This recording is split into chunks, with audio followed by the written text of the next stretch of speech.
जिसने भी गाड़ी चढ़ाई है उसको जेल भेज देना चाहिए। मामले की जांच कैसे संभव है अगर वो मंत्री बने रहेंगे?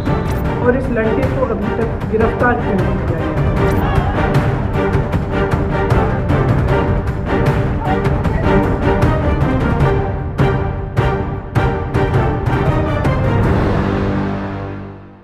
नमस्कार, आप देख रहे हैं हिंदी खबर। आपके साथ मैं हूं मनीषा झा।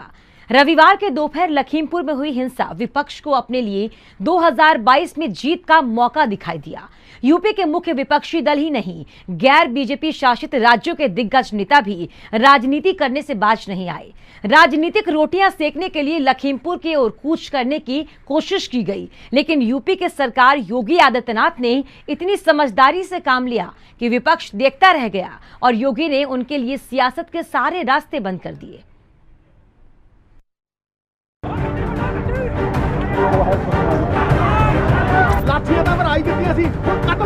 जिसने भी गाड़ी चढ़ाई है उसको जेल भेज देना चाहिए। मामले की जांच कैसे संभव है अगर वो मंत्री बने रहेंगे?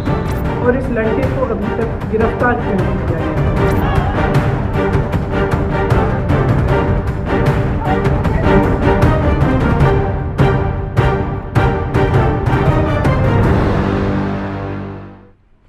लखीमपुर खीरी में हिंसा के बाद 4 किसानों समेत 10 लोगों की मौत पर विरोधी गुट सूबे के योगी सरकार के खिलाफ मुखर हो गया। लखीमपुर पहुंचकर सियासत करने की होड़ मच गई, लेकिन प्रदेश के मुखिया योगी आदित्यनाथ भांप चुके थे कि अगर विपक्षी वहां पहुंच गए तो हालात बिगड़ जाएंगे। इसीलिए सीएम योगी ने जिस समझदारी से अपने प्रबंधन का परिचय दिया, उससे विपक्षी परास्त हो गए। देखिए रिपोर्ट। लखीमपुर हिंसा पर विपक्ष की प्लानिंग फेल। 24 घंटे के भीतर सरकार ने निकाला तोड़। विरोधियों की हर सियासी कोशिश नाकाम। जब योगी ने निकाला घमासान के बीच समाधान। इसमें बिठाओगे मुझे? कानून है इस देश में। तुमने मुझे धकेल के तुम यहाँ लाए हो, मुझे जबरदस्ती ले जा रहे हो। लखीमपुर हिंसा के बाद देश के अंदर एक सियासी लड़ाई सी छिड़ गई। लखनऊ से लेकर लखीमपुर तक सियासी आग भड़क गई। विरोधी जाग गए और लखीमपुर हिंसा विपक्ष को एकमात्र अपनी राजनीति चमकाने का मौका दिखाई पड़ा। विपक्षी पार्टियां किसी भी तरह लखनऊ पहुंचना चाहती थी। दुनिया में कहीं ऐसा नहीं हुआ होगा जहां पर किसानों को, जिनको अन्नदाता कहते हैं, उन पर गाड़ी चढ़ा दी गई हो, कार से कुचल दिया गया हो।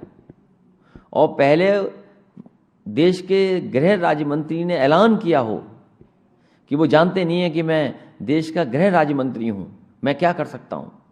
मोदी जी नमस्कार।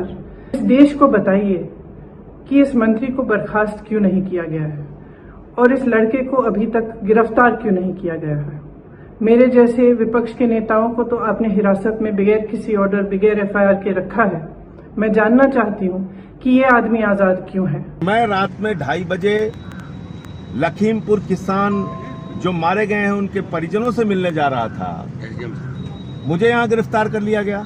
क्या उत्तर प्रदेश में मृतकों के परिजनों के पास जाकर शोक संवेदना व्यक्त करना भी अपराध हो गया है? लेकिन सूबे के सरकार योगी आदित्यनाथ विपक्षियों के मंसूबे भांप चुके थे। सीएम योगी जानते थे कि अगर विरोधी राजनीतिक दल लखीमपुर पहुंच गए तो फिर हालात बिगड़ सकते हैं। इसलिए पूरी सिचुएशन को कंट्रोल करने के लिए मुख्यमंत्री योगी आदित्यनाथ ने खुद मोर्चा संभाल लिया। रात भर एकटक मामले की मॉनिटरिंग करते रहे। मामले से जुड़े हर एक अधिकारी से खुद संपर्क साधते रहे, अफसरों को गाइड करते रहे, निर्देश देते रहे।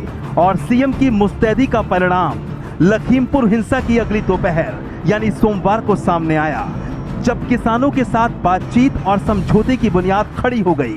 सियासी घमासान के लिए जुगत तलाश रहे विपक्ष की रणनीति धराशायी कर दी गई और लखीमपुर हिंसा का महज 24 घंटे के भीतर सीएम योगी ने ऐसा समाधान निकाला कि विपक्ष के अंदर ही त्राहिमाम मच गया।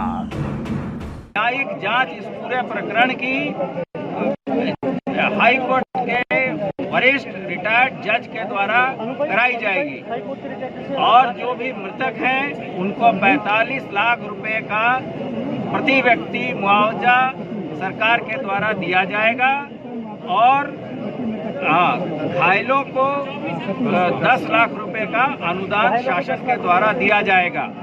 इसके अतिरिक्त जो भी आदमी मृतक है उनके घर के एक व्यक्ति को उसके योग्यता के अनुसार नौकरी दी जाएगी।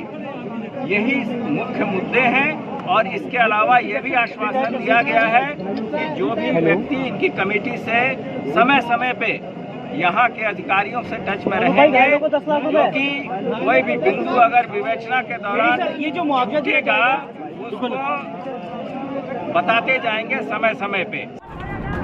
रविवार दोपहर जब लखीमपुर के तिकुनिया इलाके से गृह राज्य मंत्री अजय मिश्र टेनी के बेटे आशीष मिश्रा और किसानों के बीच खूनी झड़प की जानकारी आई तो सीएम योगी आदित्यनाथ उस वक्त गोरखपुर में मौजूद थे।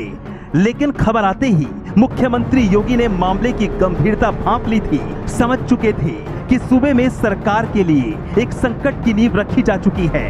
गोरखपुर का अपना प्रोग्राम तुरंत छोटा किया और फिर शाम तक लखनऊ के लिए रवाना हो गए। राज्य के मुख्य सचिव, डीजीपी, एसीएस गृह और कई अधिकारियों के साथ लखनऊ में बैठकर लखीमपुर हिंसा की पूरी जानकारी हासिल की। आरोपों और उनकी प्रतिक्रियाओं पर वक्त बर्बाद न किया जाए। सभी अधिकारी जमीन पर समाधान निकालने पर जुट जाएं। और यही वजह है कि सरकार की ओर से रविवार रात 10 बजे पहली प्रतिक्रिया वह भी मुख्यमंत्री योगी के जरिए सामने आई। सीएम योगी ने मामले पर पल पल मॉनिटरिंग करने के लिए अपने सोमवार को तय श्रावस्ती और बहराइच के दौरे रद्द कर दिए। सीएम योगी आदित्यनाथ ने शांति बनाए रखने की अपील की, साथ ही आश्वासन भी दिए और उन पर अमल भी किया गया। और यूपी की सरकार योगी आदित्यनाथ का मैनेजमेंट उस वक्त समझ आया जब किसान आंदोलन के मुख्य चेहरा राकेश टिकैत ने लखीमपुर हिंसा पर सरकार के साथ प्रेस कॉन्फ्रेंस की और फिर किसान और सरकार के बीच सुलह की सूरत सामने निकल कर आई। ब्यूरो रिपोर्ट, हिंदी खबर।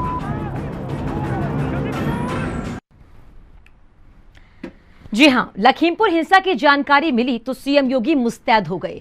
योगी ने विपक्षियों के हर दाव को विफल कर दिया।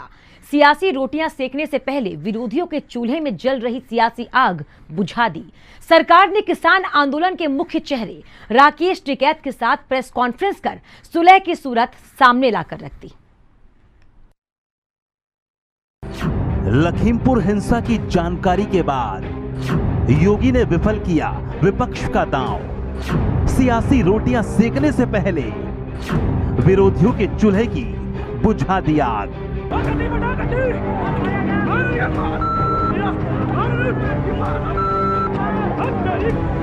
किसानां नूं लाठियां ਤਾਂ ਭਰਾਈ ਦਿੱਤੀਆਂ ਸੀ, ਹੁਣ कत्ल ਕਰਨ ਤੇ ਆ गई। ਕੀ कसूर है? गृह राज्य मंत्री हो, जिसने भी गाड़ी चढ़ाई है उसको जेल भेज देना चाहिए। गाड़ी से रौंद कर किसानों को मार देता है। आप मुझे बताइए इस मामले की जांच कैसे संभव है अगर वो मंत्री बने रहेंगे तो?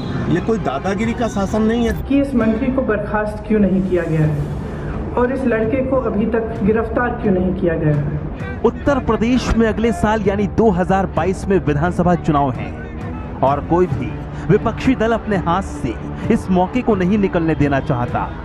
रातों रात और किसी भी कीमत पर लखीमपुर के तिकुनिया इलाके में पहुंचने की होड़ इसका साफ साफ इशारा थी। जैसे जैसे विपक्षी दलों के नेताओं के मौके पर पहुंचने की ट्वीट और जानकारियां सामने आ रही थी, वैसे वैसे दूसरी तरफ हालात को भांपते हुए सूबे के सीएम योगी और उनके सभी अधिकारी हालात को नियंत्रित करने के लिए हर एक पॉइंट पर काम कर रहे थे। मकसद सिर्फ और सिर्फ एक था कि स्थिति काबू में रहे, जनता सुरक्षित रहे। विपक्षी राजनीतिक दल इस हिंसा वाली जगह तक न पहुंच पाए क्योंकि सरकार को इस बात का संदेह था कि अगर विरोधी हिंसा वाली जगह तक पहुंच गए तो उससे हालात और बिगड़ सकते हैं। इसलिए सरकार ने यह फैसला लिया कि जो लखनऊ में या दूसरे शहरों में हैं उनको वहीं रोक दिया जाए या फिर घरों में नजरबंद कर दिया जाए। सीएम योगी ने तत्काल 2 बड़े अफसर लखीमपुर रवाना किए। ADG law and order Prashant Kumar को भेजा गया लखीमपुर। एसीएस कृषि देवेश चतुर्वेदी भी भेजे गए थे। घटनास्थल पर चॉपर की जगह सड़क मार्ग से अधिकारी पहुंचे लखीमपुर। सीएम योगी के निर्देश पर अधिकारी रहे बिल्कुल मुस्तैद। शवों के साथ मैदान में मौजूद हजारों की भीड़ को हर कोई अपनी तरह से समझाने बुझाने की कोशिश कर रहा था।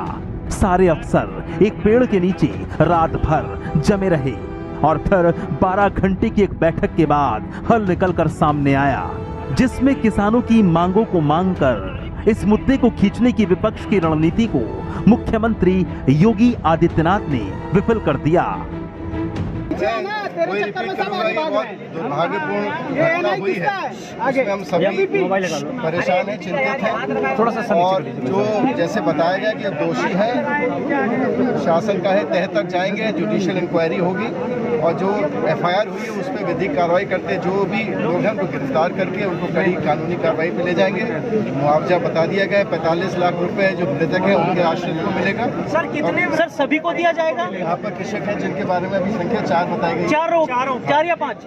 5 में का पक्का नहीं, अभी 4 ही का है। योगी सरकार ने आश्वासन दिया कि हाई कोर्ट के एक रिटायर्ड जज लखीमपुर हिंसा की जांच करेंगे। घटना में मारे गए 4 किसानों के परिवारों को 45 लाख का मुआवजा मिलेगा। मृतक के पीड़ित परिवारों के एक सदस्य को सरकारी नौकरी दी जाएगी। घायलों को बेहतर इलाज के लिए 10-10 लाख रुपए की आर्थिक सहायता मिलेगी। यानी यूपी की योगी सरकार के प्रबंधन और मुस्तैदी ने वह हालात काबू कर लिए जिससे स्थिति बेहद बिगड़ सकती थी। घमासान के बीच ऐसा समाधान निकाला कि ओछी राजनीति धड़ाम हो गई। ब्यूरो रिपोर्ट, हिंदी खबर। किसान नेता राकेश टिकैत के सहारे समझौता करा मुख्यमंत्री योगी ने विपक्ष के सारे वार फेल कर दिए। 2022 विधानसभा चुनाव से ठीक पहले किसान आंदोलन के बीच लखीमपुर कांड से भंवर में फंसी बीजेपी को योगी ने निकालने की शिद्दत से कोशिश की और वो कामयाब भी रहे। देखिए रिपोर्ट। 3 अक्टूबर 2021 रविवार की शाम यूपी का लखीमपुर खीरी तिकोनिया इलाका। गृह राज्य मंत्री और जिसने भी गाड़ी चढ़ाई है उसको जेल भेज देना चाहिए। लखीमपुर खीरी के तिकोनिया इलाके में 4 किसानों समेत 10 लोगों की मौत बेहद दुर्भाग्यपूर्ण घटना रही। लेकिन दुख बांटने की बजाय गैर बीजेपी शासित प्रदेशों के दिग्गज नेताओं ने तुरंत सियासत खेलनी शुरू कर दी। दिल्ली ही नहीं, पंजाब और छत्तीसगढ़ से भी नेता लखीमपुर की ओर कूच कर दिए। तानाशाही ਹੁਣ ਪੰਜਾਬ ਦੇ 100 ਮਣ ਦੁੱਧ ਚ ਖੱਟਾ ਪਾਣ ਤੇ ਆ ਗਈ। ਪੰਜਾਬ ਦਾ ਮਾਹੌਲ ਖਰਾਬ ਕਰਨ ਤੇ ਆ ਗਈ। ਪੀਸਫੁਲ ਪ੍ਰੋਟੈਸਟ ਕਰ ਰਹੇ ਕਿਸਾਨਾਂ ਨੂੰ ਲਾਠੀਆਂ ਤਾਂ ਵਰਾਈ ਦਿੱਤੀਆਂ ਸੀ, ਹੁਣ ਕਤਲ ਕਰਨ ਤੇ ਆ ਗਈ। ਕੀ ਕਸੂਰ ਹੈ? ਸੰਵਿਧਾਨ ਦੇ ਮੌਲਿਕ ਅਧਿਕਾਰ ਨੇ। ਪੀਸਫੁਲ ਪ੍ਰੋਟੈਸਟ ਸੱਤਿਆਗ੍ਰਹਿ ਨੂੰ ਬਦਨਾਮ ਕਰਨ ਦੀ ਕੋਸ਼ਿਸ਼ ਕੀਤੀ। पंजाब दा माहौल खराब करने की कोशिश की, पंजाब दी रीढ़ दी हड्डी तोड़ने की कोशिश की। तानाशाही नहीं चलेगी। लखीमपुर हिंसा की आग में हर विपक्षी दल अपनी राजनीतिक रोटियां सेकने की भरसक कोशिश करने लगा। 22 की जीत के लिए रास्ते तलाशने लगा। 22 के विधानसभा चुनाव से पहले बीजेपी के खिलाफ बने माहौल को लपकने के लिए कांग्रेस, सपा, बसपा और आम आदमी पार्टी के नेताओं ने कोई कोर कसर नहीं छोड़ी। पुलिस के रोकने पर नोक झोंक के वीडियो वायरल हुए। कांग्रेस महासचिव और यूपी प्रभारी प्रियंका गांधी ने हिरासत में विरोध के तौर पर झाड़ू लगाई। आम आदमी पार्टी के राज्यसभा सांसद और यूपी के प्रभारी संजय सिंह रोक लिए गए। अखिलेश यादव को लखीमपुर नहीं जाने दिया गया। लखनऊ में ही सड़क पर धरने पर बैठ गए। प्रसपा अध्यक्ष शिवपाल यादव घर में नजरबंद किए गए तो दीवार फांदकर भाग निकले और फिर हिरासत में लिए गए। हापुड़ में राष्ट्रीय लोकदल के नेता जयंत चौधरी के समर्थकों ने टोल प्लाजा बैरियर तोड़ दिया। चौधरी दौड़ते हुए अपनी गाड़ी में सवार हुए और लखीमपुर खीरी के लिए रवाना हो गए। लखीमपुर हिंसा के बाद सारे विपक्षी दलों की फुर्ती बता रही थी कि वह इस मामले को भुनाने की कोई कोर कसर नहीं छोड़ना चाहते थे। एयरपोर्ट में हमारा प्लेन लैंड किया तो सबसे पहले मुझे उतारा गया। मैं तो सबसे रो में बैठा हुआ था, लेकिन मुझे कहा गया कि आप सबसे पहले उतरें। और जब बाहर आया तो सारे यात्रियों को रोक दिया गया और जो यात्री बस है उसमें केवल हम ही लोगों को, जो मेरे साथ सिक्योरिटी में और स्टाफ के लोग हैं, उसको ही उस बस में चढ़ाया गया। मैंने कहा क्यों, मुख्यमंत्री को तो हमेशा प्रोटोकॉल के तहत कार दी जाती है, लेकिन यहाँ कार भी नहीं दे रहे हैं। यदि साधारण यात्री की तरह मुझे ले जाना चाहते तो अन्य यात्रियों को भी इस बस में आने दिया जाए, लेकिन अन्य यात्रियों को उस बस में चढ़ने नहीं दिया गया। और जैसे मैं यहाँ अराइवल में पहुंचा तो तत्काल मुझे कहा गया कि आप बाहर नहीं जा सकते। मैंने कहा बाहर जाने दीजिए, मैं तो। लेकिन दूसरी तरफ प्रदेश के मुखिया योगी आदित्यनाथ लखनऊ में पल पल का अपडेट ले रहे थे। हिंसक विरोध के बाद मामले को संभालने की जिम्मेदारी उनके कंधों पर थी।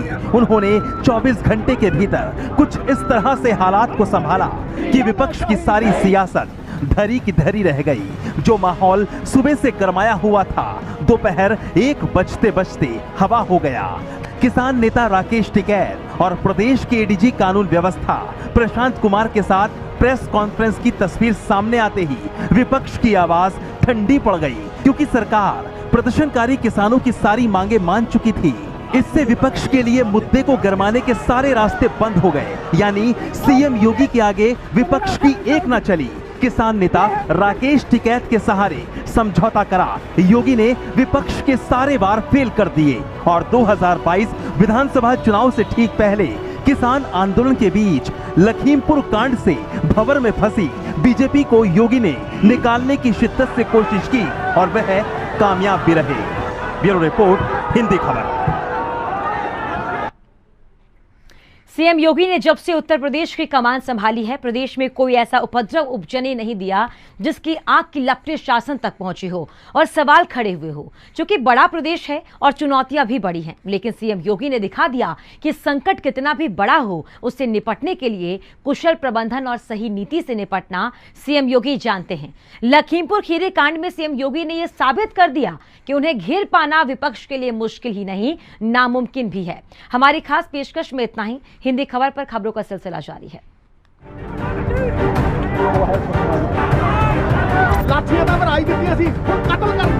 जिसने भी गाड़ी चढ़ाई है उसको जेल भेज देना चाहिए। मामले की जांच कैसे संभव है अगर वो मंत्री बने रहेंगे?